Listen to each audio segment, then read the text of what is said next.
Case लड़ रहे थे हरीश साल्वे। केस में था कि अमिताभ बच्चन का नाम, उनकी आवाज, उनकी voice can't be used without permission.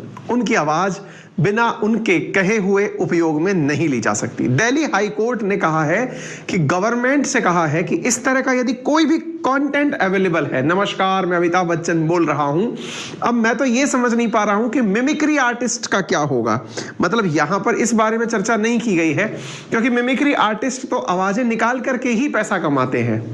अब ऐसी स्थिति में मिमिक्री आर्टिस्ट अमिताभ बच्चन की आवाज निकाल करके अगर किसी शो में पैसा कमाएंगे तो कहीं अमिताभ बच्चन उनसे कट ना मांग ले। Delhi high court judgement on Amitabh Bachchan publicity personality right. यहां पर जो बात की जा रही है ना, जैसे हमारे अपने सबके मूल अधिकार होते हैं, ऐसे ही जो पब्लिक पर्सनालिटीज होती हैं, बड़ी पर्सनालिटीज हैं, उनकी पब्लिसिटी राइट्स होते हैं, उन्हीं को ध्यान में रख करके यह फैसला आया है। यहां पर आप दिल्ली हाई कोर्ट के अंतरिम आदेश के अंदर कही गई बातें जान सकते हैं। ठीक है, क्या है पूरा मामला तो आपको मैंने डिटेल में बताने के लिए बता दिया कि फिलहाल कोर्ट ने ministry of electronics and telecommunication से कहा है, टेलीकॉम प्रोवाइडर्स से कहा है कि ऐसी कोई भी तस्वीर, वॉइस सैंपल या फिर कोई भी आवाज, मतलब किसी भी प्रकार का सिग्नेचर टोन या फोटो कहीं पर भी यूज की गई है तो आप उसे हटाएं। It can not seriously be disputed that the plaintiff is well known personality and is also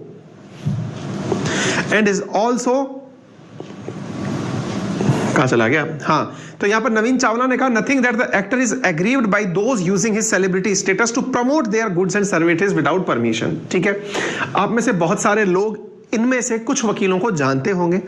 इनमें से सबसे पहले जिन वकील ने अमिताभ बच्चन की तरफ से केस लड़ा उनका नाम हरीश साल्वे है। हरीश साल्वे सुर्खियों में आए थे जब इन्होंने कुलभूषण जाधव का केस 1 रुपए में लड़ा था। आपको यदि याद हो तो इंटरनेशनल कोर्ट ऑफ जस्टिस के अंदर इन्होंने कुलभूषण जाधव का केस 1 रुपए में लड़ा था, इसके लिए ये सुर्खियों में आए थे। इन्होंने इस केस को लड़ा अमिताभ बच्चन की तरफ से और केस के अंदर जो बातें निकल करके आई उन बातों में ऑनरेबल जस्टिस नवीन चावला के द्वारा दिया गया यह फैसला आपके सामने स्क्रीन पर दिख रहा है। इसमें कहा गया है it can not seriously be disputed that a plaintiff is well known personality and is also represented in various advertisement. The plaintiff is aggrieved by the defenders unauthorized use his celebrity status to promote their own good and services.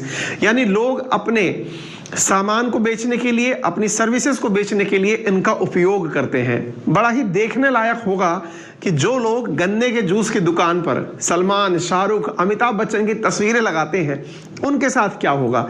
यानी किन किन के ऊपर अब case हो पाएंगे नहीं पता है, लेकिन हाँ जो लोग बल्क में इनका उपयोग करते हैं, जैसे एक भाई साहब ने तो www.amitabhbachchan.in नाम से वेबसाइट रजिस्टर करा रखी है।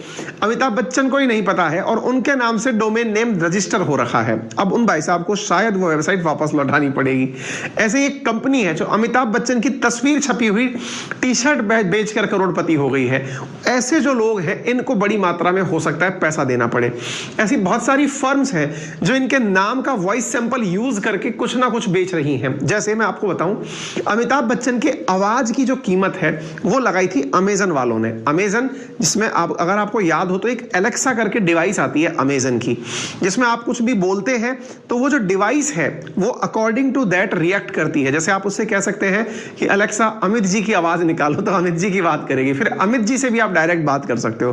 कुछ उसमें डायरेक्ट चीजें फीड कर रखी हैं। जैसे अमित जी अपने पिताजी की कोई शानदार पंक्ति सुनाए तो एलेक्सा की तरफ से अमित जी बोलते हुए सुनाई देंगे।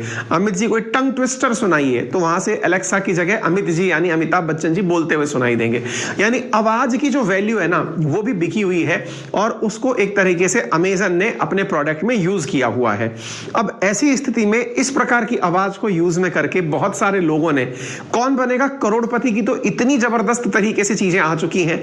ना जाने कितनी ही किताबें, ना जाने कितने ही लॉटरी टिकट्स ऐसे हैं जिन पर अमिताभ बच्चन छपे हुए हैं। ठीक है, having considered the content of plain, the document filed therewith as also having heard learned senior counsel by for the plaintiff।